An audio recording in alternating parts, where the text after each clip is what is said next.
വേടൻ വേടൻ ഒളിവിൽ പോലീസിനെ പേടിച്ച് ഒളിവിൽ പോയ വേടൻ്റെ കഥ. ഇവിടെ വേടനെ കുറിച്ച് സംസാരിക്കുമ്പോൾ കുറേ പേര് ജാതിക്കാടുമായിട്ട് കമൻറ്റ് ബോക്സിൽ വരും, എൻ്റെ പേഴ്സണൽ ഇൻബോക്സിൽ വരും. അവരോടൊക്കെ ഒറ്റ ചോദ്യമേ ചോദിക്കാനുള്ളൂ, വേടൻ കാണിച്ചു കൂട്ടിയ കാര്യങ്ങൾ എന്തൊക്കെ എന്നുള്ളത് വളരെ വ്യക്തമായിട്ട് വേടനിൽ നിന്ന് ദുരനുഭവം ഉണ്ടായ ആളുകൾ വന്ന് പുറത്ത് പറയുമ്പോൾ അതിന് കൗണ്ടർ ചെയ്യാൻ വേടൻ എന്തെങ്കിലും ഉണ്ടോ എന്നുള്ളൊരു ചോദ്യമുണ്ട്. ഓക്കെ, പിന്നെ എപ്പോഴും ഈ ദളിത് കാർഡ്, ഈ ജാതിക്കാട് ഇതിൽ സംസാരിക്കുന്ന ആളുകൾ ഞാൻ ശ്രദ്ധിച്ചിട്ടുള്ളത് വേടനെ കുറിച്ചുള്ള അലിഗേഷൻസ് വരുന്ന സമയത്ത് അവർ ഭയങ്കര സൈലൻ്റാണ്. ഒന്നും വേണ്ട, സോഷ്യൽ മീഡിയയിൽ എന്തിനും ഏതിനും ഘോരഘോര വിമർശനം നടത്തുന്ന നമ്മുടെ വിനായകൻ അണ്ണം വരെ വേടൻ്റെ കേസ് വരുമ്പോൾ മിണ്ടാതാവുകയാണ്. ഇപ്പോൾ ഈ വിനായകൻ്റെ റീസെൻറ്റ് പോസ്റ്റ് തന്നെ അത്യാവശ്യം വൈറലാണത്. ഇയാളെക്കുറിച്ച് ഞാൻ എടുത്ത് സംസാരിച്ചതാണ്. ഇനി വയ്യ, ഡാഡിലെസ് പരിപാടികൾ എഴുത്തിലൂടെ കാണിച്ചു കൂട്ടുന്നത് ഇയാളുടെ പേഴ്സണൽ ലൈഫിൽ ഇയാൾ എന്താണെന്നുള്ളത് എക്സ്പോസ് ആവുകയാണ്. പ്രൊഫഷണൽ ലൈഫിൽ ആൾ വർമ്മൻ എഫക്റ്റ് ആണെന്നുണ്ടെങ്കിൽ പേഴ്സണൽ ലൈഫിൽ വെറും ഡാഡിലെസ് ആണ്. അത് ഉപയോഗിക്കുന്ന ഭാഷയാണെന്നുണ്ടെങ്കിലും പറയുന്ന കാര്യങ്ങളാണെന്നുണ്ടെങ്കിലും ഒക്കെ ഒരുമാതിരി തറ സ്റ്റാൻഡേർഡിലാണ് ഇയാൾ വെച്ചിട്ട് പോവാറ്. ഓക്കെ, അപ്പോൾ ഇയാൾ വരെ വേടൻ്റെ കാര്യം വരുമ്പോൾ മിണ്ടാതാവുന്നുണ്ട്. ഇപ്പോൾ അടുത്ത അടൂർ ഗോപാലകൃഷ്ണൻ്റെ കേസിൽ മറ്റ് സിനിമാ കോൺക്ലേവിൻ്റെ ടൈമിൽ ദളിത് ആയിട്ടുള്ള വ്യക്തികൾ സിനിമ എടുക്കുന്ന സമയത്ത് അവർക്കൊരു ഇത്രത്തോളം ഫണ്ട് സർക്കാർ സിനിമ എടുക്കാൻ വേണ്ടി കൊടുക്കുന്നു. പക്ഷെ അത് കൊടുക്കുന്നതിന് മുമ്പ് അവർക്ക് സിനിമ എടുക്കാനുള്ള പ്രൊസീജിയർ പഠിപ്പിച്ചിട്ട് വേണം കൊടുക്കാൻ എന്നുള്ളൊരു കാര്യം പറഞ്ഞപ്പോഴത്തേക്ക് അവിടെ ഭയങ്കരമായിട്ടുള്ള ദളിത് ആക്ടിവിസ്റ്റുകൾ ഇറങ്ങിയിട്ടുള്ള പ്രൊട്ടസ്റ്റും കാര്യങ്ങളും ഉണ്ടായി. ഈവൻ ഈ പറഞ്ഞ വിനായകനാണെങ്കിൽ പോലും അത് ഭയങ്കരമായിട്ട് എഴുതി കുറേ വാക്കുകളൊക്കെ ഉപയോഗിച്ച് ഞാനിവിടെ സൈഡിൽ വെക്കുന്നുണ്ട്. അതിന് കമൻ്റ് ഇട്ട ആളുടെ ഫാമിലിയെ വരെ പറഞ്ഞിട്ട് ഇയാൾ വീണ്ടും കമൻ്റ് ഇട്ട് അങ്ങനെ പോകുന്ന വിനായകനടക്കം ഡിഫെൻസീവ് മോഡിൽ പോകുന്നത് ഈ വേടൻ്റെ കേസ് വരുമ്പോഴാണ്. So that it self shows Vedan ചെയ്തു കൂട്ടിയ കാര്യങ്ങൾ കൃത്യമായിട്ട് ഇവിടുത്തെ ദളിത് ആക്ടിവിസ്റ്റുകൾക്ക് വരെ അറിയുന്ന കാര്യങ്ങളാണ്. അപ്പോൾ വേടനെ സപ്പോർട്ട് ചെയ്യുന്ന സർക്കാരിൻ്റെ ഒരു അവസ്ഥയാണ് ഞാൻ ആലോചിച്ച് നോക്കുന്നത്. എന്താണെങ്കിലും ഇപ്പോൾ ഉള്ള സീൻ എന്താണെന്ന് വെച്ച് കഴിഞ്ഞാൽ, കൊച്ചിയിലെ പ്രോഗ്രാം സംഗീത പരിപാടി മാറ്റിവെച്ചു, വേടൻ ഒളിവിലാണ്. ആൻഡ് അഗെയിൻ മാധ്യമ സിൻഡിക്കേറ്റ് എന്ന് പറഞ്ഞ യൂട്യൂബ് ചാനലിൽ വേടൻ്റെ വൈകൃതങ്ങൾ വെളിപ്പെടുത്തി പരാതിക്കാരി ഡോക്ടർ, മാധ്യമ സിൻഡിക്കേറ്റിൽ മാത്രം. അതായത് ആരാണോ വേടനെതിരെ ഇപ്പോൾ റീസെൻ്റ്ലി ഈ പറഞ്ഞ കംപ്ലയിൻറ്റ് കൊടുത്ത ആ ഒരു ഡോക്ടർ ലേഡി, അവരിപ്പോൾ കൃത്യമായിട്ട് യൂട്യൂബ് ചാനലിൽ വന്നിട്ട് അവരനുഭവിച്ച കാര്യങ്ങളും പ്രശ്നങ്ങളും തുറന്നു പറയുകയാണ്. ഓക്കെ, ഇതിനു മുമ്പ് നമ്മൾ കണ്ടതാണ് വേറൊരു ലേഡി വന്നിട്ട് അവർക്കുണ്ടായ അനുഭവം, വേടനിൽ നിന്ന് അവരനുഭവിച്ച ദുരവസ്ഥ മൊത്തം വിളിച്ച് പറഞ്ഞിട്ടുണ്ടായിരുന്നു. എഗെയിൻ ഇപ്പോൾ കംപ്ലയിൻറ്റ് കൊടുത്ത ആ ലേഡി തന്നെ വന്നിട്ടുള്ളത്. ഇനി നമുക്ക് കുറച്ച് കാര്യങ്ങൾ ഈ ലേഡി പറയുന്നത് നോക്കാം.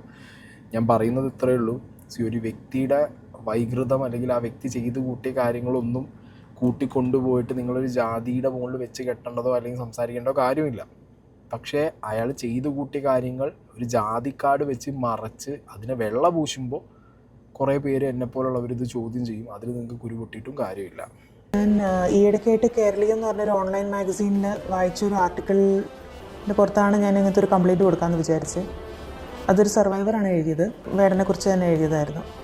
അപ്പം എനിക്ക് പിന്നെ മനസ്സിലായത് ഇയാൾ എന്നോട് ചെയ്തൊരു ക്രൂരതയൊക്കെ അതേപോലെ തന്നെ വേറെ പല സ്ത്രീകളോടും ചെയ്യുന്നുണ്ടായിരുന്നു എന്നുള്ളത് എനിക്ക് മനസ്സിലായി.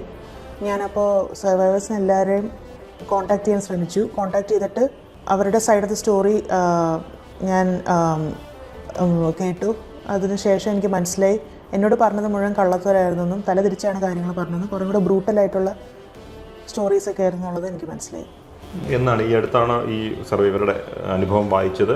എനിക്ക് തോന്നുന്നത് ഒരു മാസം മുമ്പാണ് അല്ലേ? ഒരു മാസം മുമ്പ് എന്നെക്കുറിച്ച് പറഞ്ഞതൊക്കെ ഇവരുടെ സെക്ഷൽ ആക്ടിൻ്റെ സമയത്ത് ഈ കുട്ടിക്ക് ശരിക്കും സത്യം പറഞ്ഞാൽ താല്പര്യം ഉണ്ടായിരുന്നില്ല. അതവൻ ഫോഴ്സ് ചെയ്ത് ചെയ്യിപ്പിക്കുമായിരുന്നു. ചെയ്ത സമയത്ത് ബ്ലീഡ് ചെയ്യുകയും ചെയ്തു എന്നാണ് പറഞ്ഞത്. അപ്പോൾ ഇത് പക്ഷേ എന്നോട് പറഞ്ഞതെന്ന് വെച്ചാൽ അവനെ അവളെ ബ്ലീഡ് ചെയ്യിപ്പിച്ചു, അവനെ അബ്യൂസ് ചെയ്തു എന്നുള്ള രീതിയിലാണ് അവൻ എൻ്റെ അടുത്ത് തിരിച്ചും മറിച്ചുമൊക്കെ പറഞ്ഞത്. അപ്പോൾ ഞാനത് വിചാരിച്ചിട്ടിരുന്നത് ഫേക്ക് കംപ്ലയിൻ്റ് ആയിരുന്നു എന്നുള്ള രീതിയിലാണ്. അപ്പം അങ്ങനെ ആ കുട്ടിയെടുത്ത്, പക്ഷേ പിന്നീട് ഞാൻ സംസാരിച്ചപ്പോഴാണ് മനസ്സിലായതൊക്കെ കള്ളത്തരമായിരുന്നു എന്നുള്ളത്. ഓരോ സ്ത്രീകളെയും പറഞ്ഞ് കൺവിൻസ് ചെയ്യാൻ പറ്റുന്ന ഒരുതരം പാറ്റേൺ വേടൻ ഇവിടെ യൂസ് ചെയ്തതായിട്ട് എനിക്ക് പേഴ്സണലി മനസ്സിലായത്. നിങ്ങളുടെ പെർസ്പെക്റ്റീവ് നിങ്ങൾ പറ. കാരണം ഇതിനു മുമ്പ് സംസാരിച്ച ലേഡിയും പറഞ്ഞൊരു കാര്യമുണ്ട്, വേടൻ എവിടെയെങ്കിലും പിടിക്കപ്പെട്ടു എന്നറിയുമ്പോൾ അയാൾ ചെയ്ത കുറ്റങ്ങൾ മൊത്തം എടുത്ത് വേറൊരാളുടെ തലയിൽ ബ്ലെയിം കൊണ്ടുപോയിട്ട് അയാളൊരു നല്ലവനാണെന്നും അയാളാണ് വിക്റ്റിം എന്നും പറഞ്ഞ് അവരെ കൺവിൻസ് ചെയ്യുക. ഒരു similar modus, similar approach, similar pattern എല്ലാ സ്ത്രീകളുടെ അടുത്തും ഈ വേടൻ കീപ്പ് ചെയ്തതായിട്ടാണ് എനിക്ക് ഈ ഒരു 3 ഇൻസിഡൻറ്റിൽ നിന്ന് മനസ്സിലായത്. ഇനി ഇവർ ഈ പറയുന്ന കേരളീയം എന്ന് പറഞ്ഞിട്ടുള്ള ആ ഒരു റൈറ്റപ്പ്, ഓക്കെ, അത് ഞാനിവിടെ സ്ക്രീൻഷോട്ട് എടുത്ത് വെക്കുന്നുണ്ട്. ഇതിൽ എന്നോട് ചെയ്ത വയലൻസുകൾ ഏറ്റുപറഞ്ഞ് വേടൻ മാപ്പ് പറയണം അതിജീവത, മെയ് 3, 2025 പബ്ലിഷ് ചെയ്തിട്ടുള്ള ഒരു ആർട്ടിക്കിളാണ്. അപ്പോൾ അതിൻ്റെ സ്ക്രീൻഷോട്ട്സ് ഞാനിവിടെ വയ്ക്കാം. നിങ്ങളൊന്ന് കൃത്യമായിട്ട് അതൊന്ന് വായിച്ച് നോക്കിയാൽ മതി. ഓക്കെ, അതിൻ്റെ എല്ലാ സ്ക്രീൻഷോട്ടും ഇവിടെ ഉണ്ട്. ഓറൽസ് നിങ്ങൾക്ക് ടൈപ്പ് ചെയ്ത് നോക്കിയാൽ മതി. കേരളീയം വേടൻ എന്ന് പറഞ്ഞു കഴിഞ്ഞാൽ തന്നെ നിങ്ങൾക്ക് ഈ ഒരു ആർട്ടിക്കിളിൽ ഗൂഗിളിൽ കിട്ടും. നിങ്ങൾ വായിച്ചു നോക്കും. ഈ ലേഡി ഡോക്ടർ പറയുന്നതും ഇതിന് മുമ്പ് വന്നൊരു സ്ത്രീ സംസാരിച്ചതും ഇവരിത് എഴുതിയതുമായിട്ട് there are lot of similarities. Okay, അതായത് സ്ത്രീയെ യൂസ് ചെയ്ത് വേദനിപ്പിച്ച് അതിൽ നിന്നൊരു പ്ലഷർ കണ്ടെത്തുന്ന ഒരുതരം അതിഭീകരമായിട്ടുള്ളൊരു ഫേസിൽ സെക്സ് അപ്രോച്ച് നടത്തുന്ന ഒരാളായിട്ടാണ് ഇവർ 3 പേരും ഈ വ്യക്തിയെ പറഞ്ഞിട്ടുള്ളത്. പിന്നെ അത് മാത്രമല്ല പാറ്റേൺ, അതായത് ഒന്ന് കഴിഞ്ഞ് അടുത്തത് എന്തുകൊണ്ട് ഇയാൾക്കെതിരെ ഇങ്ങനെ ഒരു മാസ്സായിട്ടുള്ളൊരു കോൾ ഔട്ട് വന്നു, ഒരു മീറ്റ് വന്നു എന്നുള്ളതിനെ കുറിച്ചിട്ട് ഇനി നമ്മൾ ഡീപ്പായിട്ട് തിങ്ക് ചെയ്യേണ്ട ആവശ്യമില്ല. ഓക്കെ, കാരണം ഇയാൾ ആ ഒരു വളർച്ചയുടെ സ്റ്റേജിൽ തന്നെ ഇത്രയും കാര്യങ്ങൾ കാട്ടിക്കൂട്ടി വന്നു. അപ്പോൾ പലരും ചോദിക്കും അവനെന്ത് മാപ്പിട്ടതല്ലേ, മാപ്പ് എഴുതിയതല്ലേ. ഒരു മാപ്പിട്ടത് കൊണ്ടോ എഴുതിയതുകൊണ്ടോ തീരേണ്ട രീതിയിലുള്ള ഗ്രാവിറ്റിയുള്ള പണികളല്ല ഇവൻ ചെയ്തു വെച്ചിട്ടുള്ളത്. പിന്നെ ആളുകളെ കൺവിൻസ് ചെയ്യാൻ ആൾക്കൊരു പ്രത്യേക കഴിവുണ്ടെന്ന് എനിക്ക് മനസ്സിലായി. കാരണം ഈ പുലിപ്പല്ല് കേസും ഈ ലഹരി കേസും വന്നതിന് ശേഷം, പുറത്തിറങ്ങിയതിന് ശേഷം ഈ കൺവിൻസ്ഡ് എവ്രി വൺ, ഈവൻ ഗവൺമെൻറ്റിനെ വരെ കൺവിൻസ് ചെയ്തു. അപ്പോൾ ആളുകളെ കൺവിൻസ് ചെയ്യുന്ന പരിപാടിയൊക്കെ കയ്യിലുണ്ട്. പിന്നെ ഈ പറഞ്ഞ പാട്ടും പിന്നെ ഈ പാട്ടിലൂടെ പറയുന്ന രാഷ്ട്രീയം വെച്ചിട്ടും കുറേ പേരെ കൺവിൻസ് ചെയ്യാൻ റിയൽ ലൈഫിൽ അയാൾക്ക് സാധിച്ചു. അതിലൂടെ കുറേ സ്ത്രീകളെ അയാളുടെ സ്വന്തമായിട്ടുള്ള പ്ലഷറിന് വേണ്ടിയിട്ട് ഇരയാക്കുകയും ചെയ്തു. ഞങ്ങൾ മെസ്സേജ് അയക്കാൻ തുടങ്ങിയത് 2021 ഏപ്രിൽ മാസത്തിലാണ്. ആ സമയത്ത് ഒരു കോവിഡ് സമയമായിരുന്നു. അപ്പം ഞങ്ങൾക്ക് അങ്ങോട്ടും ഇങ്ങോട്ടും കാണാൻ പറ്റിയിരുന്നില്ല. പക്ഷെ ഞങ്ങൾ അങ്ങോട്ടും ഇങ്ങോട്ടും മെസ്സേജ് അയക്കുമായിരുന്നു. നമ്പേഴ്സ് അങ്ങോട്ടും ഇങ്ങോട്ടും ഷെയർ ചെയ്തു, സംസാരിച്ചു തുടങ്ങി. പിന്നീട് അങ്ങോട്ട് നമ്മുടെ റിലേഷൻഷിപ്പ് കുറച്ചും കൂടെ സ്ട്രോങ്ങർ ആവാൻ തുടങ്ങി. ഓഗസ്റ്റ് 2021 എന്നെ കാണാൻ വന്നു. എന്നെ കാണാൻ വന്നത് അതുപോലെ തന്നെ കോവിഡ് ടൈമിൻ്റെ സമയത്തായിരുന്നു. ഒരു ഉച്ച സമയത്താണ് എന്നെ കാണാൻ വന്നത്. ട്രെയിൻ പിടിച്ചാണ് വന്നത്. അയാൾക്ക് എന്നെ കല്യാണം കഴിക്കണമെന്ന് ഭയങ്കര ആഗ്രഹം ഉണ്ടായിരുന്നു. അത് പ്രകടിപ്പിച്ചിട്ടുണ്ടായിരുന്നു. നേരിട്ട് കണ്ടപ്പോൾ ഭയങ്കര ഇഷ്ടമായി, കല്യാണം കഴിക്കണം എന്ന് തോന്നുന്നുണ്ട് എന്നുള്ള രീതിയിലൊക്കെയാണ് പറഞ്ഞത്. കോഴിക്കോട് അപ്പാർട്ട്മെൻറ്റിൽ വെച്ചിട്ടാണ് എന്നെ കാണാൻ വന്നത്. അന്ന് വന്നപ്പോഴും ഫോണിൽ കൂടെ എൻ്റെ അടുത്ത് പറഞ്ഞ കാര്യം കൂടെയാണ്, ഞാൻ അവരുടെ കാല് പിടിച്ച് ഞാൻ അപ്പോളജൈസ് ചെയ്തതാണ് അവരുടെ അടുത്ത്, പിന്നെ എന്തിനാണ് എന്നെ ടാർഗറ്റ് ചെയ്യുന്നതെന്ന് അവൻ ചോദിച്ചു എന്നുള്ളത്. അവൻ അപ്പോളജൈസ് ചെയ്തു എന്നുള്ള രീതിയിലാണ് എന്നോട് പറഞ്ഞത്. പിന്നീടാണ് എനിക്ക് മനസ്സിലായത് ഇവൻ ഇതുവരെ അവരാരെയും റീച്ച് ഔട്ട് ചെയ്തിട്ടും ഇല്ല, അപ്പോളജൈസ് ചെയ്തില്ല. അവൻ്റെ ഫ്രണ്ട് തന്നെ എന്നോട് പറഞ്ഞിട്ടുണ്ട്. ഈ വിവാഹ വാഗ്ദാനം ഞാൻ എൻ്റെ പല കോണ്ടന്റുകളിലും പറഞ്ഞിട്ടുണ്ട്. വിവാഹ വാഗ്ദാനം കിട്ടുമ്പോഴത്തേക്ക് ഒരാണ് പെണ്ണിനോ പെണ്ണാണിനോ പോയിട്ട് കോംപ്രമൈസ് ചെയ്യരുത് ഒന്നും. ഈ വിവാഹം കഴിഞ്ഞിട്ടാണെന്നുണ്ടെങ്കിൽ ഒരു പേഴ്സണാലിറ്റി നമ്മൾ കീപ്പ് ചെയ്യണം. ആ ഒരു വിവാഹം സെറ്റപ്പ് അല്ലെങ്കിൽ വിവാഹത്തിൻ്റെ വാഗ്ദാനം ഇതിലൊന്നും പോയിട്ട് നിങ്ങളുടെ ഒരു സംഗതി ഫിസിക്കലി മെൻ്റലി നിങ്ങളുടെ പ്രോപ്പർട്ടീസ് അടക്കം നിങ്ങൾ ഒരു സാധനവും നിങ്ങളെ തന്നെ പോയി കോംപ്രമൈസ് ചെയ്യുന്ന പരിപാടി നിങ്ങൾ അറ്റ്ലീസ്റ്റ് ഒഴിവാക്കി കളയുക. ഇവിടെ ഒരു വിവാഹ വാഗ്ദാനത്തിൻ്റെ ഒരു പാറ്റേൺ സിമിലറായിട്ട് പല സ്ഥലങ്ങളിലും വേടൻ്റെ ഇഷ്യൂയിൽ കാണാനുണ്ട്. അതുമാത്രമല്ല ഈ ലേഡിക്ക് അറിയായിരുന്നു ഈ മീറ്റു വന്നൊരു ടൈമും അതിൻ്റെ ആരോപണങ്ങളും. അതിലും ഈ ലേഡിയെ അവൻ കൺവിൻസ് ചെയ്തു എന്നാണ് ഈ ലേഡി പറയുന്നത്. ഓക്കെ, വിവാഹ വാഗ്ദാനം കൊടുത്തതിന് ശേഷം അപ്പോൾ പലർക്കും ചോദിക്കാം എന്തിനാണ് വാഗ്ദാനം കിട്ടുമ്പോഴത്തേക്ക് പോയിട്ട് ഈ പരിപാടികൾ ചെയ്തത്. ചില ആളുകളുടെ സിറ്റുവേഷനിൽ ആ ഒരു വാഗ്ദാനം അവർക്ക് വലിയ ഒരു സപ്പോർട്ടായിരിക്കും. അല്ലെങ്കിൽ വേടനെ പോലെ ഇങ്ങനെ രാഷ്ട്രീയം പറയുന്ന വേടനെ പോലെ ഒരു സ്ട്രോങ് ആയിട്ട് ഒരാളുടെ ഓപ്പോസിറ്റ് നിൽക്കുന്ന ഒരാളുടെ ഇയാളുടെ ചാമിലൂടെ അയാളെ വീഴ്ത്താൻ പറ്റുന്ന തരം എന്താ പറയുക പാട്ടും രാഷ്ട്രീയവും സംസാരവും ഒക്കെ കയ്യിലുള്ളൊരു വ്യക്തിക്ക് ഓപ്പോസിറ്റ് ആൾക്ക് ഓൾറെഡി ഒരു എന്ത് കാണും, ഇയാളോടൊരു ക്രഷല്ല ഒരു ഇത് കാണും. അത് യൂസ് ചെയ്യാൻ പാകത്തിന് ഇയാളുടെ കയ്യിൽ വെർബലായിട്ടുള്ള സ്കില്ല് കൂടി ഉണ്ടെങ്കിൽ, ഇങ്ങനത്തെ ട്രിക്സും കെമിക്കലും ഉണ്ടെന്നുണ്ടെങ്കിൽ അയാൾക്ക് പെട്ടെന്ന് എന്ത് ചെയ്യാം, ഓപ്പോസിറ്റ് നിന്നുള്ള ആളെ എക്സ്പ്ലോയിറ്റ് ചെയ്യാം. സെക്ഷലി എക്സ്പ്ലോയിറ്റ് ചെയ്യാനാണെങ്കിലും പൈസപരമായിട്ട് എക്സ്പ്ലോയിറ്റ് ചെയ്യാനാണെങ്കിലും മെൻ്റലി ഒക്കെ എക്സ്പ്ലോയിറ്റ് ചെയ്യാനാണെന്നുണ്ടെങ്കിൽ അയാൾക്ക് പല നുണകൾ പറഞ്ഞിട്ട് അവരെന്ത് ചെയ്യാം, കൺവിൻസ് ചെയ്യിക്കാം. ഇതൊന്നോ രണ്ടോ ആളുകളല്ലല്ലോ ഇത്. ഇതിപ്പോൾ 3 കേസുകൾ, ഒന്ന് റൈറ്റപ്പായി, 2 പേര് വീഡിയോയിൽ തന്നെ വന്ന് തുറന്നു പറയുന്നു. ഇതിന് മുമ്പും ഫേസ്ബുക്ക് പേജിലൂടെ ഗ്രൂപ്പിലൂടെ പലരും വന്നത് പറഞ്ഞിട്ടുണ്ട്. ഇതിലൊരു ഇൻഡെപ്ത് ആയിട്ടുള്ളൊരു അന്വേഷണമാണ് ശരിക്കും വേണ്ടത്. അൺഫോർച്ചുനേറ്റ്ലി ഇവിടുത്തെ സർക്കാർ പൊക്കിപ്പിടിച്ച ഒരാളാണ് വേടൻ. ഇപ്പോൾ ഒളിവിലാണ്. ഇനി ഒളിവിൽ നിന്ന് പോലീസ് പിടിക്കോ ഇല്ലയോ നമുക്കറിയാൻ പാടില്ല. ആഭ്യന്തരമൊക്കെ നമുക്ക് അറിയുന്ന സ്കീമാണ്. നോക്കാം, ഇനിയിപ്പോൾ പോലീസ് പിടിച്ചാലും ഇത് ഒരു പരിധി വരെ ജാതിക്കാട് വെച്ചിട്ട് മറയ്ക്കാനൊക്കെ ആൾക്കാർ ഇറങ്ങി തിരിച്ചു വരും. ബട്ട് ഞാൻ പറയുന്നത് ഒരുപാട് സർവൈവേഴ്സ് ഉണ്ട്. നിങ്ങൾ അവരൊന്ന് മനസ്സിലാക്കാൻ ശ്രമിക്കുക. കാരണം 1 or 2 ആണെന്നുണ്ടെങ്കിൽ അതൊരു കാൽക്കുലേറ്റഡ് അല്ലെങ്കിൽ അയാൾക്കെതിരെയുള്ളൊരു ഗൂഢനീക്കം എന്നൊക്കെ പറയാം. പക്ഷേ ഇതിപ്പോൾ എത്ര പേരായി? അത് ഇവരൊന്നും തമ്മിലറിയാത്ത ആളുകളാണ്. ഇവൻ വളർച്ചയുടെ സമയത്ത് എത്ര പേര് ഇതേപോലെ ടിഷ്യൂ പേപ്പറായിട്ട് ഉപയോഗിച്ച് കളഞ്ഞു എന്നുള്ളതിനെ കുറിച്ച് നമുക്കൊരു ഐഡിയ ഇല്ലല്ലോ. ഇവർ പറയുന്ന കാര്യങ്ങളിൽ കാര്യമുണ്ട്, കഴമ്പുണ്ട് എന്നുള്ളതാണ് എനിക്ക് തോന്നുന്നത്. അതുപോലെ കല്യാണം കഴിക്കും എന്നൊക്കെ പറഞ്ഞു. ഞങ്ങൾ കുറച്ചു നേരം ഒന്ന് സംസാരിക്കാൻ തുടങ്ങി. ഒരു അറ്റ് എ പോയിന്റ് അവൻ എന്നോട് ചോദിച്ചു, ഞാൻ കിസ് ചെയ്തോട്ടെ എന്ന് ചോദിച്ചപ്പോൾ ഞാൻ കൺസെൻറ്റ് കൊടുത്തു അതിന്. ഞാനത് കൊടുത്തതിന് ശേഷം അവൻ പിന്നീട് ഒരു മൂവ്മെൻറ്റ് ഉണ്ടാക്കിയത് ഒരു സെക്ഷൽ രീതിയിലായിരുന്നു. അപ്പോൾ ഞാൻ പറഞ്ഞു എനിക്കപ്പോൾ ചെയ്യാൻ താല്പര്യമില്ല, പിന്നീട് എപ്പോഴെങ്കിലും ചെയ്താൽ പോരെ എന്നുള്ള രീതിയിൽ പറഞ്ഞപ്പോൾ അവൻ പറഞ്ഞു നിൻ്റെ ശരീരം വെളിച്ചത്ത് കാണാൻ കൊള്ളില്ല എന്ന് വിചാരിച്ചിട്ടല്ലേ നീ അങ്ങനെ പറയുന്നതെന്ന് വിചാരിച്ച് അങ്ങനെ പറയുന്നതെന്നുള്ളത് പറഞ്ഞു എൻ്റെ അടുത്ത്. അപ്പോൾ എനിക്കത് കുറച്ച് ബോഡി ഷെയ്മിങ് ആയിട്ട് തോന്നി, അങ്ങനെ ഇൻസൾട്ട് ചെയ്ത പോലെ എനിക്ക് തോന്നി. However he still continue to do the same thing. നിർബന്ധിച്ചാണ് ചെയ്തത്.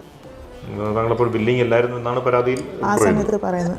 ഓക്കെ, ഇതൊക്കെ ഇവരിത് സത്യസന്ധമായിട്ട് അവരുടെ കാര്യങ്ങൾ തുറന്നു പറയുക എന്നുള്ള നിലയ്ക്കാണ് അവർ കാര്യങ്ങൾ പറയുന്നത്. ബട്ട് സൊസൈറ്റിയുടെ മുന്നിൽ വരുമ്പോൾ അൺഫോർച്ചുനേറ്റ്ലി ഈ കാര്യങ്ങൾ ഇവർക്ക് തന്നെ ബാക്ക് ഫയർ ചെയ്യുന്ന രീതിയിലും എനിക്ക് തോന്നാം. അതായത് നിങ്ങളൊരു ഉമ്മ വയ്ക്കാൻ ഇപ്പോൾ ഫോണിലൂടെ മാത്രം കണ്ട് നേരിട്ട് പരിചയമില്ലാത്ത ആൾ ആദ്യമായിട്ട് നിങ്ങളെ കാണാൻ വന്ന് നിങ്ങളുടെ അടുത്തിരുന്ന് സംസാരിക്കും, ഉമ്മ വയ്ക്കട്ടെ എന്ന് ചോദിക്കുമ്പോൾ നിങ്ങൾ എന്തിനു സമ്മതിച്ചു എന്നുള്ള ചോദ്യമൊക്കെ സൊസൈറ്റിക്ക് ചോദിക്കാം. മനസ്സിലായോ? സദാചാരം ആസ്പെക്റ്റിൽ അങ്ങനത്തെ പല ചോദ്യങ്ങളും ഇതിനകത്ത് വരും. But end of the day ഞാനിത് കാണുന്നത് വേറൊരു ഡയമെൻഷനിലാണ്.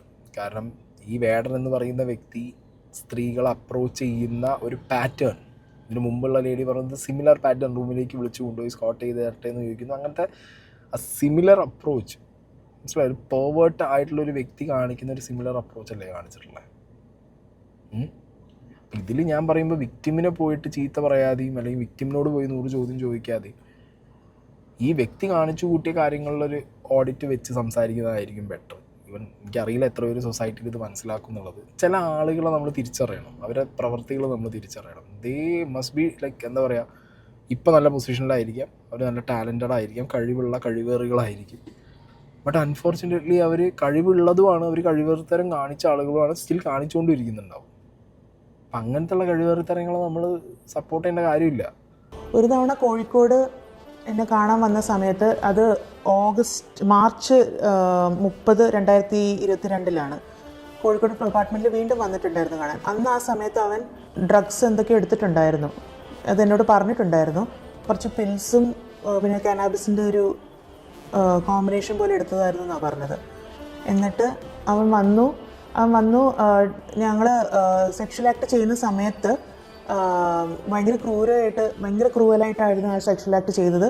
അവസാനം പിന്നെ ഞാൻ ബ്ലീഡ് ചെയ്യുകയും ചെയ്തു. അപ്പോൾ അവൻ പറഞ്ഞത് വെറും ബ്ലഡ് അല്ലേ, ഇതൊന്നും കുഴപ്പമില്ല എന്ന് പറഞ്ഞിട്ടാണ് അവൻ ഡിസ്മിസ് ചെയ്തത് ആ കാര്യം. ഇത് കഴിഞ്ഞിട്ട് ഞാൻ കൊച്ചിയിലേക്ക് ഷിഫ്റ്റ് ചെയ്തു. എൻ്റെ ഒരു വർക്കിന് വേണ്ടിയിട്ട് ഞാൻ ഷിഫ്റ്റ് ചെയ്തതാണ്. അപ്പോൾ കൊച്ചിയിൽ അപ്പാർട്ട്മെൻറ്റിൽ എന്നെ കാണാൻ വന്നിട്ടുണ്ടായിരുന്നു.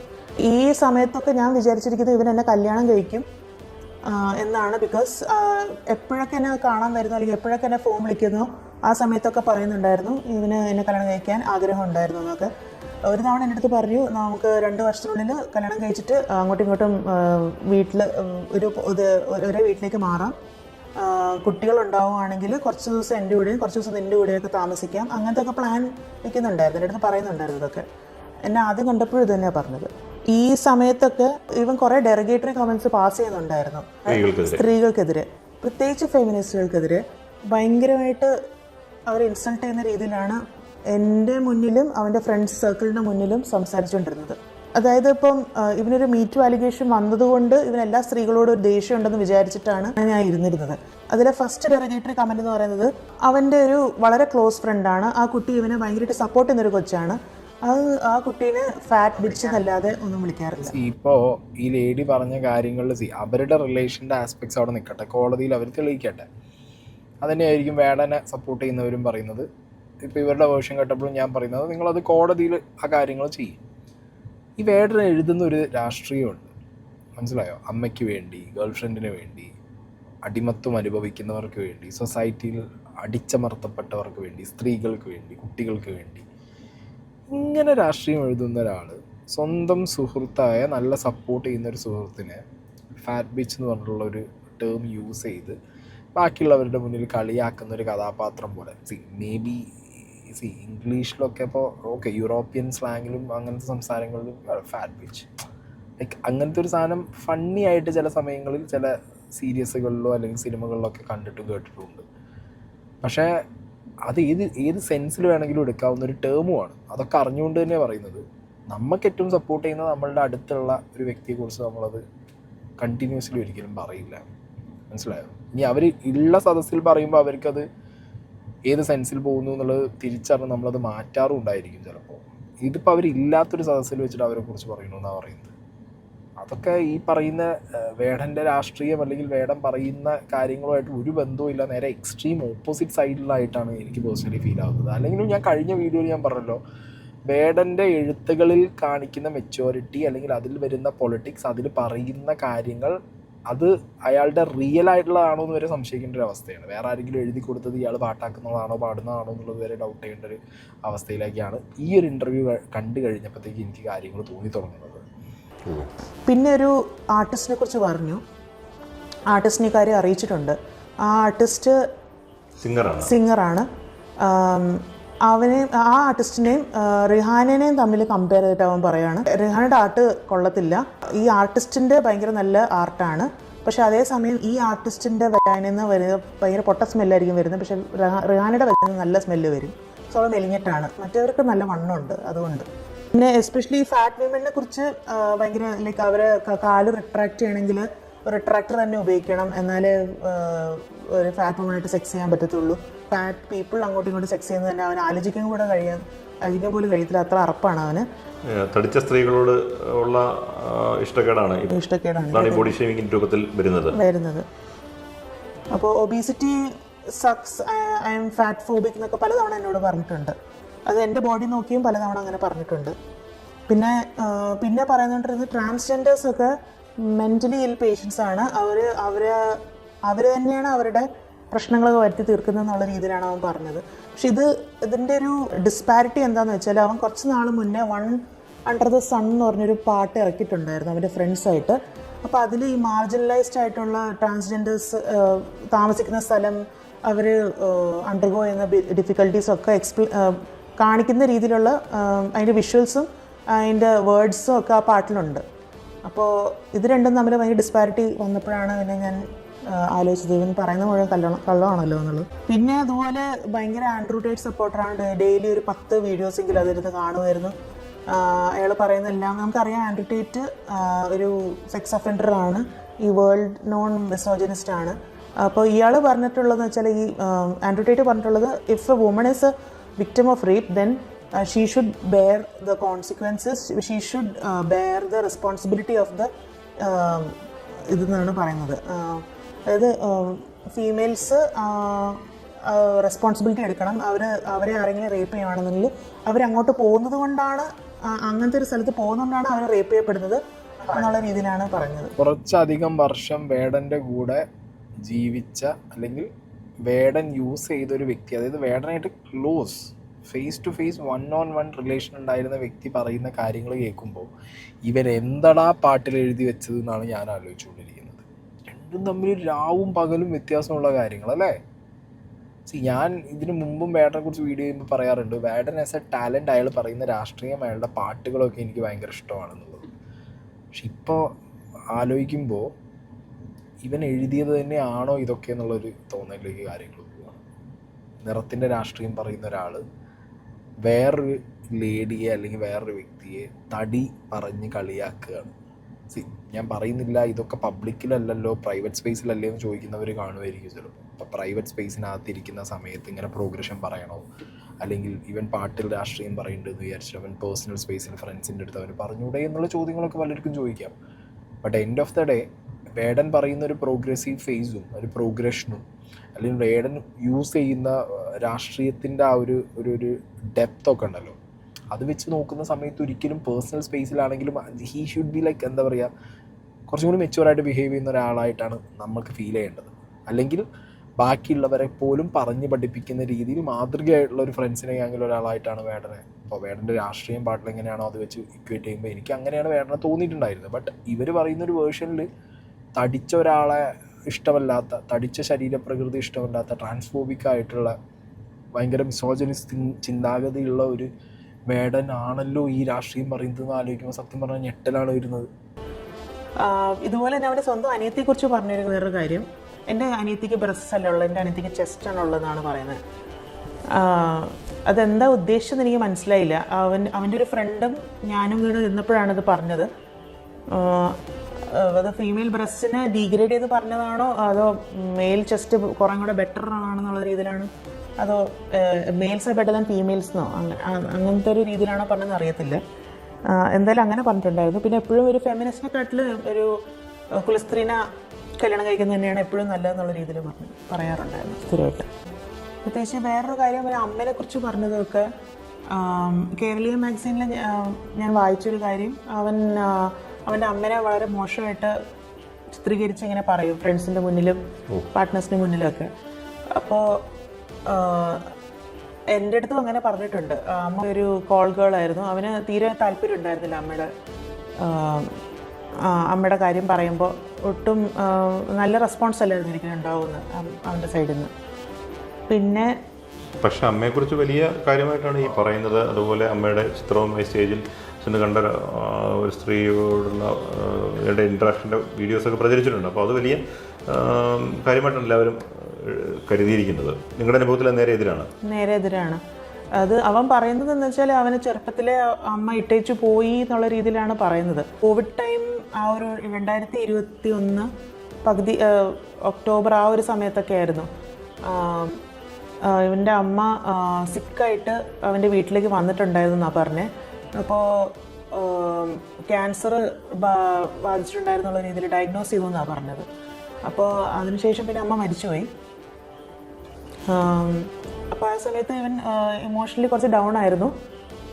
പക്ഷെ എന്നാലും അവൻ പറഞ്ഞുകൊണ്ടിരുന്നതൊക്കെ മുഴുവൻ, എപ്പോൾ ചോദിച്ചാലും പറഞ്ഞുകൊണ്ടിരുന്നതൊക്കെ മുഴുവൻ ആ തള്ള എന്നുള്ള രീതിയിലൊക്കെയാണ് പറഞ്ഞുകൊണ്ടിരുന്നത്. പൊതുവെ ആൾക്കാരിയ്ക്കുമ്പോൾ, എല്ലാവരും ഇരിക്കുമ്പോൾ പറയുന്നതൊക്കെ മുഴുവൻ ഇങ്ങനെയാണ്, അമ്മ കോൾ ഗേളായിരുന്നു, അങ്ങനെ കുറേ ഡീഗ്രേഡിങ് കോമൻസ് ഒക്കെ എപ്പോഴും പറയുന്നുണ്ടായിരുന്നു. അപ്പോൾ എന്താ ഇങ്ങനെയൊക്കെ പറയുന്നത് ഞാൻ എപ്പോഴും ആലോചിക്കുമായിരുന്നു. അമ്മയാണ് അച്ഛനെ ഉപദ്രവിച്ചുകൊണ്ടിരുന്നത്, അച്ഛനെ തല്ലിക്കൊണ്ടിരുന്നതെന്നൊക്കെയാണ് പറഞ്ഞിട്ടുള്ളത്. ജാഫ്നയിൽ നിന്ന് തീ പോലൊരുത്തി എന്നൊക്കെ അമ്മയെക്കുറിച്ച് പാട്ടിലൂടെ പറഞ്ഞ വേടൻ തന്നെയാണോ ഈ ഇരുന്നിട്ട് അമ്മ കോൾ ഗേളാണെന്നൊക്കെ പറഞ്ഞിട്ടുള്ള സ്റ്റേറ്റ്മെൻറ്റുകൾ ഫ്രണ്ട്സിൻ്റെ മുന്നിൽ പറയണമെന്നുള്ളതൊക്കെ കേൾക്കുമ്പോൾ ലിറ്ററലി ഞെട്ടിപ്പോവാണ്. പിന്നെ ഞാൻ പറഞ്ഞു, ഇത് ഒരാൾക്കുള്ളൊരു എക്സ്പീരിയൻസ് ആയിട്ടല്ല ഇവർ പറയുന്നത്. ഈ അമ്മേനെ കുറിച്ചൊക്കെ ഉള്ള ഇവൻ്റെ വർത്തമാനം പല സ്ത്രീകളിൽ, അതായത് ഇവൻ സിമിലർ അപ്രോച്ച് നടത്തിയ പല സ്ത്രീകളെടുത്തും അവർ എക്സ്പീരിയൻസ് ചെയ്തിട്ടുണ്ട് ഇവൻ ഈ അമ്മേനെ കുറിച്ച് പറഞ്ഞ് കേട്ട കാര്യങ്ങൾ. ഷോക്കിംഗ് അല്ലേ?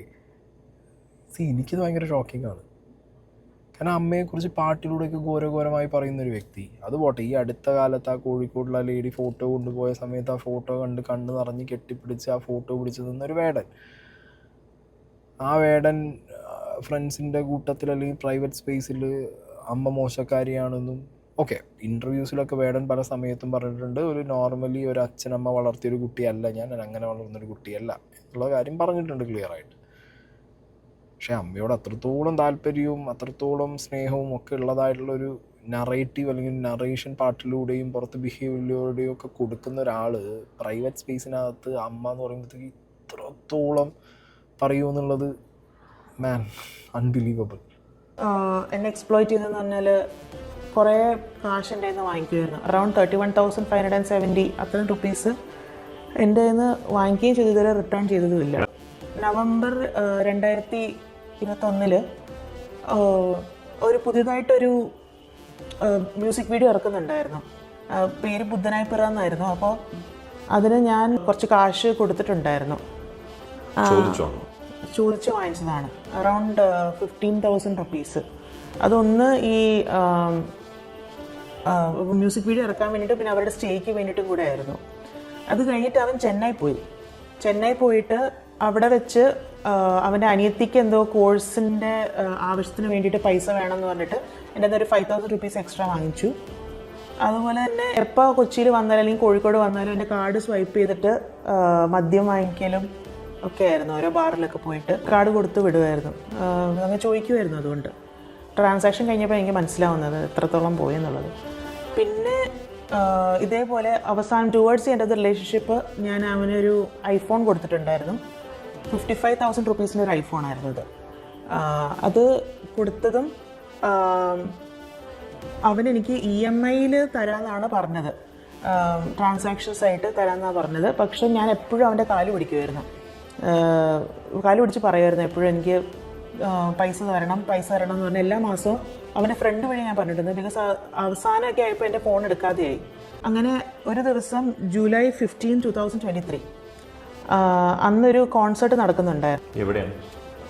ലേ മെറിഡിയനിൽ, കൊച്ചിയിൽ വെച്ചിട്ട്. അപ്പോൾ അത് നടക്കുന്നതിൻ്റെ തലേദിവസം എന്നോട് പറഞ്ഞത് നിൻ്റെ വീട്ടിലേക്ക് ഞാൻ വന്നിരിക്കും, ഫ്രണ്ട്സായിട്ടൊക്കെ നമുക്ക് അടിച്ചു പൊളിക്കാമെന്ന് പറഞ്ഞു. അന്ന് ഞാൻ ഫുൾ വെയിറ്റ് ചെയ്ത് അവൻ വന്നില്ല. നെക്സ്റ്റ് ഡേ പരിപാടി കഴിഞ്ഞിട്ട് വരാമെന്നുള്ള രീതിയിലാണ് പറഞ്ഞത്. അപ്പോഴും വന്നില്ല. അങ്ങനെ അവൻ്റെ ഫ്രണ്ട്സിനൊക്കെ ഞാൻ വിളിച്ചു ചോദിച്ചു ആളവിടെ ഉണ്ടോ, എൻ്റെ അടുത്ത് വരാമെന്നാണ് പറഞ്ഞെന്നുള്ള രീതിയിൽ. അങ്ങനെ അവൻ്റെ ഫ്രണ്ട്സിനൊക്കെ വിളിച്ചു ചോദിച്ചു. അത് അവന് ഇഷ്ടപ്പെട്ടില്ല. നെക്സ്റ്റ് ഡേ എന്നെ വന്ന് കുറേ ചീത്ത പറഞ്ഞു.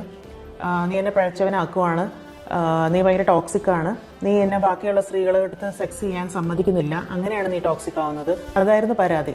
അതായത് ഞാൻ ടോക്സിക് ആവുന്നത് ഞാൻ അവനെ വേറെ സ്ത്രീകളെ ഒന്നും നോക്കാൻ സമ്മതിക്കുന്നതല്ല, സെക്സ് ചെയ്യാനായിട്ട് സമ്മതിക്കുന്നില്ല എന്നുള്ള രീതിയിൽ.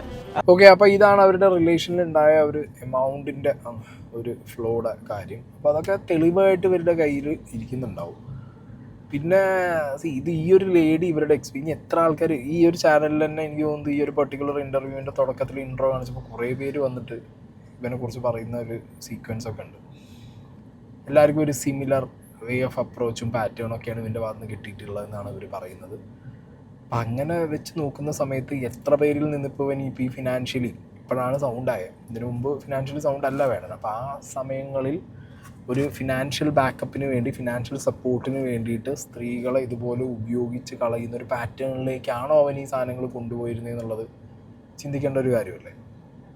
ഞാൻ പറഞ്ഞു ഇത് ഡെപ്തായിട്ട് അന്വേഷിക്കണം. ഒരു വ്യക്തി സൊസൈറ്റിയിൽ ഇപ്പോൾ അയാളുടെ ഇരിക്കുന്ന പൊസിഷനിൽ അറിയപ്പെടുന്ന ഒരു ഫെയിം അതല്ല, അയാൾ ആ ഫെയിമിലേക്ക് എത്തി. ഇപ്പോൾ ആ ഫെയിം അയാൾ ഇനി എക്സ്പ്ലോയിറ്റ് ചെയ്താൽ, ഈ ഫെയിം വെച്ചിട്ട് ഇനിയും ബാക്കി കാര്യങ്ങൾ എന്തെങ്കിലും ചെയ്താൽ അയാൾ ഇതിനു മുമ്പ് ചെയ്ത് കൂട്ടിയ കാര്യങ്ങൾ അതിൻ്റെ സർവൈവേഴ്സ് ഇവിടെ ഉണ്ട്. അവർ വന്ന് കാര്യങ്ങൾ പറയുമ്പോൾ അതിലൊരു ഓഡിറ്റ് ഡെഫിനറ്റ്ലി കീപ്പ് ചെയ്യണം. അല്ലാതെ അവരെ പോയിട്ട് ചീത്ത പറഞ്ഞിട്ടോ അല്ലെങ്കിൽ അവരെ പോയിട്ട് ഷെയിം ചെയ്തിട്ടോ ദർ ഇസ് നോ യൂസ്. കാരണം ഈ വ്യക്തി നാളുകളിലും ഇത് ചെയ്യില്ല, ഇതേ പാറ്റേൺ കണ്ടിന്യൂ ചെയ്യില്ല എന്ന് ആര് കണ്ടു? അല്ലെങ്കിൽ അയാൾക്ക് മാത്രം ഒരു ജാതിക്കാടിൻ്റെ മറ കൊടുത്ത് അയാൾ കുറേ ഇങ്ങനത്തെ ജാതി രാഷ്ട്രീയം പറയുന്നത് കൊണ്ട് അയാൾക്ക് എന്ത് ചെയ്യാനുള്ളൊരു, ഇപ്പോൾ വിനായകനെ വിട്ട പോലെ നീ എന്ത് വേണമെങ്കിൽ പറഞ്ഞോളാം ചെയ്തോളാം എന്ന് പറഞ്ഞുള്ളൊരു ഫ്രീഡം കൊടുത്തു വിടാനൊന്നും സൊസൈറ്റിക്ക് പറ്റില്ലല്ലോ, ഇവിടുത്തെ നിയമത്തിന് പറ്റില്ലല്ലോ. സോ ഡെഫിനറ്റ്ലി ഇത് അന്വേഷിക്കണം. ഡ്രഗ്സ് എപ്പോഴൊക്കെ എന്നെ കാണാൻ വരുന്നോ അപ്പോഴൊക്കെ ഡ്രഗ്സ് കൊണ്ട് വരുമായിരുന്നു. രാവിലെ ഉച്ചയ്ക്കും വൈകിട്ടും എപ്പോഴും കനാബിസ് യൂസ് ഉണ്ടായിരുന്നു. 3 നേരം ഭക്ഷണം കഴിക്കുന്ന പോലെ. പിന്നെ ഒരു തവണ സിന്തറ്റിക് ഡ്രഗ് എടുത്തിട്ട് നെക്സ്റ്റ് ഡേ എന്നെ കാണാൻ വന്നിട്ടുണ്ടായിരുന്നു. അന്നാണ് എൻ്റെ ഫ്രണ്ടിൻ്റെ അടുത്ത് ഇതുപോലെ സെക്ഷൽ അഡ്വാൻസസ് നടത്തിയത്. കോളനിയിൽ വളർന്നു വന്നുകൊണ്ടാണോ എന്ന് എനിക്കറിയത്തില്ല. അങ്ങനെയാണ് പറയുന്നത് എന്നോട്. ദാറ്റ് അവനൊരു ഡ്രഗ് പെഡ്ലർ ആയിരുന്നു, പല സെലിബ്രിറ്റീസിനും എത്തിക്കുമായിരുന്നു ഡ്രഗ്സൊക്കെ. ആ രീതിയിലാണ് എന്നോട് പറഞ്ഞിട്ടുള്ളത്. അവിടുത്തെ ഗുണ്ടകളായിട്ട് ലൈക്ക് ഒരു കമ്പാനിയൻഷിപ്പ് എസ്റ്റാബ്ലിഷ് ചെയ്തതിന് ശേഷം ഇതുപോലെ ഡ്രഗ് പെഡ്ലിങ്ങിന് പോവുമായിരുന്നു. അങ്ങനെ പോയിട്ടാണ് അവൻ്റെ അനിയത്തിയുടെ കല്യാണത്തിനായിട്ടുള്ള കാശൊക്കെ സംഘടിപ്പിച്ചതെന്ന് എന്നോട് പറഞ്ഞിട്ടുണ്ട്. ഏത് പ്രായം മുതലെന്ന്? ഐ തിങ്ക് ഒരു 14 വയസ്സ് തൊട്ട് അങ്ങനെ ഉണ്ട്. എവിടെ? തൃശ്ശൂർ സ്വന്തം നാട്ടിലാണോ? സ്വന്തം നാട്ടിൽ നിന്നായിരുന്നു. ഒരു ഇനീഷ്യലി അവർ പാലക്കാട് എങ്ങാണ്ടായിരുന്നു. അത് കഴിഞ്ഞിട്ടാണ് പിന്നെ തൃശ്ശൂരിലേക്ക് വന്നത്. അങ്ങനെയായിരിക്കാം ഇത് യൂസ് ചെയ്യുന്ന ഒരു സ്വഭാവത്തിലേക്ക് വന്നതെന്ന് തോന്നി. He use to hunt, use to go for hunting. അതായത് തൃശ്ശൂരിലെ മിക്ക ഫോറസ്റ്റിലും പോയി ഹണ്ട് ചെയ്യുമായിരുന്നു എന്നാണ് പറഞ്ഞത്. എൻ്റെ അടുത്ത് ന്യായീകരണമായിട്ട് പറഞ്ഞത് അവൻ്റെ പട്ടിക്ക് കഴിക്കാൻ കൊടുക്കാനായിട്ട് അവൻ ഹണ്ടിങ്ങിന് പോവുമായിരുന്നു എന്നുള്ള രീതിയിലാണ് പറഞ്ഞത്. പട്ടിക്ക് കഴിക്കാൻ കൊടുക്കാൻ വേണ്ടി ഫോറസ്റ്റിൽ പോകുമായിരുന്നു. ഫോറസ്റ്റിൽ പോയി ഹണ്ട് ചെയ്തിട്ട് കൊണ്ടുപോയി കൊടുക്കുമായിരുന്നു, ആ രീതിയിലാണ് പറഞ്ഞത്. പിന്നെ അതൊരു ഹരമായിട്ട് ചെയ്യുന്നുള്ളത് പോലെ എനിക്ക് തോന്നി. ബിക്കോസ് ഇടയ്ക്കിടയ്ക്ക് പോകുന്നുണ്ടായിരുന്നു ഫ്രണ്ട്സിൻ്റെ ഒപ്പം. അങ്ങനെയാണ് അവന് വേടൻ എന്നുള്ളൊരു പേര് വന്നത്. അങ്ങനെ പറഞ്ഞു. വേറെ കുറേ വെപ്പൺസ് ഉണ്ട് അവൻ്റെ കയ്യിൽ. കണ്ടിട്ടുണ്ടോ? ഞാൻ ഫോട്ടോ കണ്ടിട്ടുണ്ട്. അവൻ്റെ ചേട്ടൻ എനിക്ക് അയച്ചു തന്നിട്ടുണ്ട് ഫോട്ടോസ്. ചേട്ടൻ അയച്ചു തന്നു? ചേട്ടനായിട്ട് കോൺടാക്ട് ഉണ്ടായിരുന്നോ? ചേട്ടനായിട്ടും അനിയത്തിയായിട്ടും കോൺടാക്ട് ഉണ്ടായിരുന്നു. അങ്ങനെ ഫാമിലി ആയിട്ടൊരു കണക്ഷൻ ഉണ്ടായിരുന്നു? കണക്ഷൻ ഉണ്ടായിരുന്നു എനിക്ക്. അപ്പോൾ because I thought he was going to marry me. അങ്ങനെയാണ് എൻ്റെ അടുത്ത് ആദ്യം പറഞ്ഞത്. ഓക്കെ, അപ്പോൾ ഇവർ ഈ പറയുന്ന തുറന്ന പറച്ചിലുകൾ വെച്ചിട്ട് വേടൻ്റെ കാര്യങ്ങൾ പല രീതിയിലും പോലീസിന് കണക്ട് ചെയ്യാം. പുലിപ്പല്ലും ഈ പറഞ്ഞ വേട്ടയാടലും ഒക്കെ ആയിട്ട് കണക്ട് ചെയ്യാം. പിന്നെ ഇവൻ ഈ പറഞ്ഞ ഈ ഹൈബ്രിഡ് സാധനം ഉപയോഗിക്കില്ല, അതങ്ങനെ ഇങ്ങനെ എന്നൊക്കെ സ്റ്റേജിൽ നിന്ന് പറഞ്ഞിട്ട് എന്തുവാണ് ഇത്?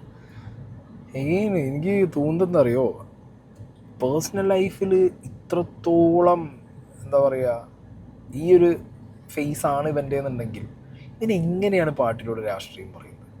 ഹൗ എന്നുള്ളതാണ്. അപ്പോൾ പേഴ്സണൽ ലൈഫിൽ the reality is this and the real fakeness is that നമ്മൾ കേൾക്കുന്നത് കാണുന്നത്. അങ്ങനെ വിചാരിക്കണ്ടേ?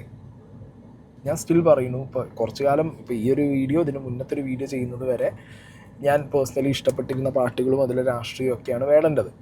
ഇപ്പം ഞാൻ വരെ റീതിങ്ക് ചെയ്യാൻ തുടങ്ങി. ഇപ്പോൾ സത്യത്തിൽ ഞാൻ റീതിങ്ക് ചെയ്യാൻ തുടങ്ങി. ഇവനിത് ആരെങ്കിലും എഴുതി കൊടുത്തപ്പം പാടുന്നതാണോ, അല്ലെങ്കിൽ ഇവനിത് ഫേക്ക് ചെയ്തിട്ട് ഇവൻ ഇത് സൊസൈറ്റീന് മുന്നിൽ കൊണ്ടുവന്നിട്ട് ഇവൻ്റെ ഫേക്ക് ഫെയിമിന് വേണ്ടിയിട്ട് മാത്രം യൂസ് ചെയ്ത് പോകുന്നു. ഇവൻ്റെ ഡൗൺ ടു എർത്ത് ഫീലൊക്കെ അവൻ ചുമ്മാ കാണിക്കുന്നത്. കാരണം അമ്മയെക്കുറിച്ചും പെങ്ങളെക്കുറിച്ചും സ്ത്രീകളെ മൊത്തത്തിലും പിന്നെ ആളുകളുടെ ശരീരത്തെക്കുറിച്ചും ഒക്കെ ഇവൻ പേഴ്സണൽ സ്പേസിൽ പറഞ്ഞ കാര്യങ്ങൾ ഇതൊക്കെയാണെന്നുണ്ടെന്നുണ്ടെങ്കിൽ ഒന്നും പറയാനില്ല. ഓക്കെ, പിന്നെ ഞാൻ പറഞ്ഞ പോലെ ഇവൻ അന്ന് ചെയ്ത് വെച്ച കാര്യങ്ങളിൽ ഒന്നോ രണ്ടോ വ്യക്തികളല്ല, ഒരുപാട് സർവൈവേഴ്സ് ഇപ്പം ഉണ്ട്, വിക്ടിംസ് ഒരുപാട് പേരുണ്ട്. അവർക്ക് ന്യായമായ നീതി കിട്ടണമെന്നുണ്ടെന്നുണ്ടെങ്കിൽ ഇതിൽ കൃത്യമായ അന്വേഷണം വരണം, കൃത്യമായ കാര്യങ്ങൾ മുന്നോട്ട് പോകണം. ഇനി ഇതിലും ജാതിക്കാട് ഇറക്കി ഇവനെ സേവ് ചെയ്യാൻ വേണ്ടിയിട്ട് കുറേ പേര് ഇറങ്ങി തിരിക്കുകയാണെന്നുണ്ടെങ്കിൽ അവരുടെയൊക്കെ ഒരു ഇൻറ്റൻഷൻ ആൻഡ് ലൈക്ക് എന്താണ് അവരുടെ ബാക്കിലുള്ളത്, അവരുടെ മോട്ടീവ് എന്താണെന്നുള്ളതും കൂടി അന്വേഷണത്തിൻ്റെ പരിധിയിൽ കൊണ്ടുവന്നാൽ നന്നായിരിക്കും. സർക്കാരാണെന്നുണ്ടെങ്കിലും സിസ്റ്റം ആണെന്നുണ്ടെങ്കിലും സ്ത്രീ സുരക്ഷ, സ്ത്രീ സംരക്ഷണം എന്നൊക്കെ പറയുന്നതാണ്. സ്ത്രീകളാണ് ഇവിടെ കേസ് കൊടുത്തതും സ്ത്രീകളാണ് അവർക്കുണ്ടായ അനുഭവങ്ങൾ തുറന്നു പറയുന്നത്. സോ ജാതിക്കാട് ഇറക്കി അപ്പുറത്തൊരു ഒരാൾ ജാതിയുടെ ആ ഒരു കുട ഇങ്ങനെ എന്താ പറയുക മറച്ചു പിടിച്ച് ജാതിയുടെ ഒരു വാള് തീർത്ത് ജാതിക്കാട് ഇറക്കി വിക്ടിം കാർഡ് ഇറക്കി കളിക്കുന്ന ഒരാൾക്ക് നിങ്ങൾ പ്രയോറിറ്റി കൊടുക്കാതെ സ്ത്രീ സുരക്ഷ, സ്ത്രീ സംരക്ഷണമൊക്കെയാണ് നിങ്ങളുടെ പ്രയോറിറ്റി എന്നുണ്ടെങ്കിൽ മസ്റ്റായിട്ടും പോലീസുകാർ ഇതിൽ ഇൻഡെപ്തായിട്ട് ചെക്ക് ചെയ്യണം.